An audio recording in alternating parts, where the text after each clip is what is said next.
Okay, just wanted to give a tour. We got the trailer in place now, and all the equipment that's going to go on it. Got it all set up. Here's the uni-strut pieces. Everything's measured out, so it should just come together pretty easy. There's a few extra ones there that I didn't have that we're going to use for support. We're going to drill some holes in the concrete, or holes in the ground, and put quickcrete to stabilize it if there's wind. Got all the inverters here, and the main panel box is still wrapped up. Get that installed. The walls, these are all pre-cut, ready to be installed. All the bolts pretty organized. These are for the inverter mounts, extra brackets, more uni-strut brackets, all the outlets and electrical stuff. This is the battery cable. I'm gonna get that installed. This is gonna be one of the most challenging things today, is getting these 8-foot rods into the ground. You're gonna have to use the ground pound. So it's a 30, this thing weighs 30 pounds, and it helps to drive it into the ground. You could start the hole with the auger, but you know, that's only so far. And got the miter saw to get the uni-strut, the new pieces, correctly cut. Here's the wire. So for the actual panels, we're going to do 12 gauge, which is good up to 20 amps. So each panel array is generating max 8 amps. So this should be sufficient. And then we're actually going to parallel them at the inverters. So the inverters have two PV photovoltaic inputs, two PV inputs, and for each input there's two inputs.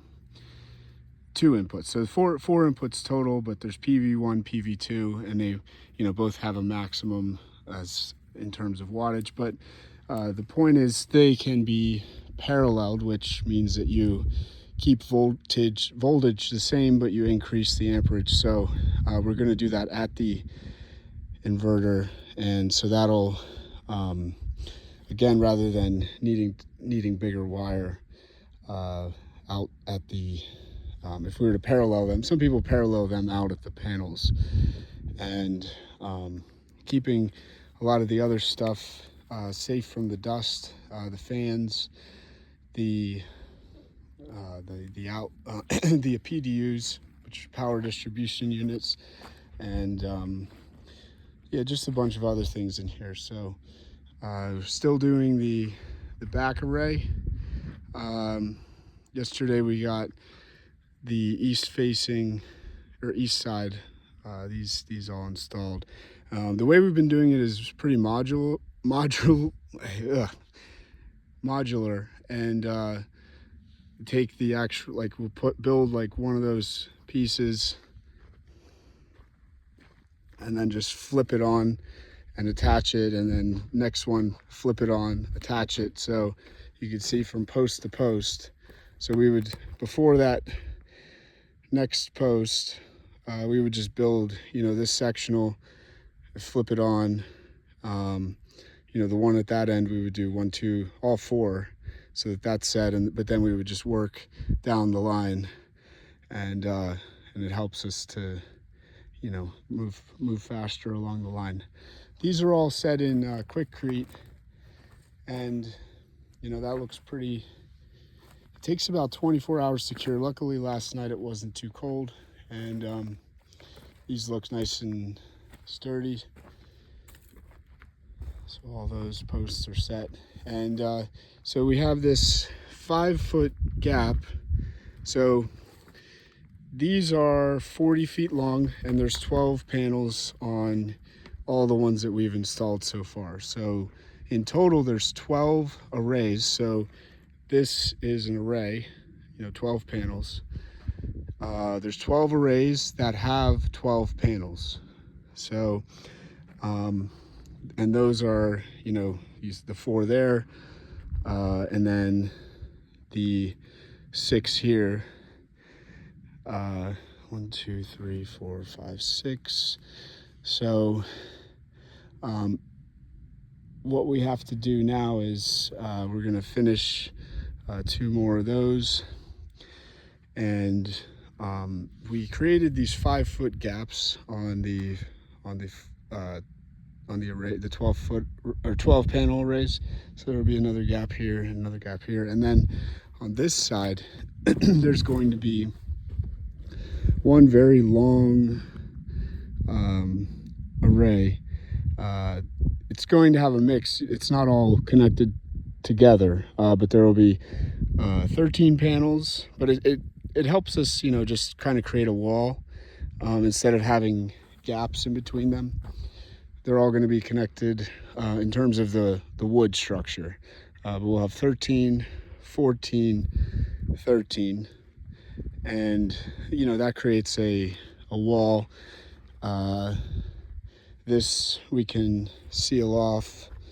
You know, we want to keep cows from wandering in here because, you know, it might be a maze for them to get out.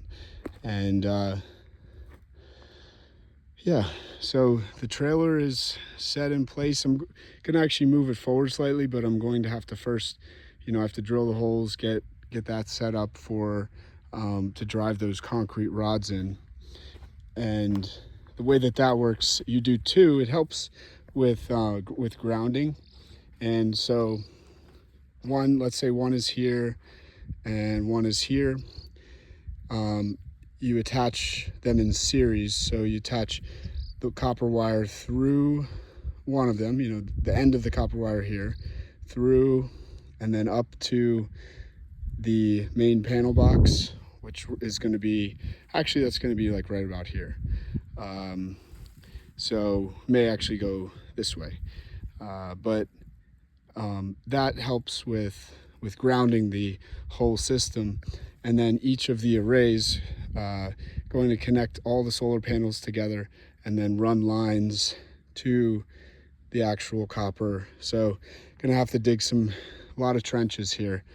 You know, we could have one trench and then just have one line, but that's extra copper and that's expensive. So probably just gonna have individual lines to help save on copper. What else? Yeah, so gonna get building this, and these last thing, we're gonna set the trailer on these and just to help support it. So right now, you know, it's sitting on the wheels and this one jack, but we will lift it up, take off the jack, and set it into place.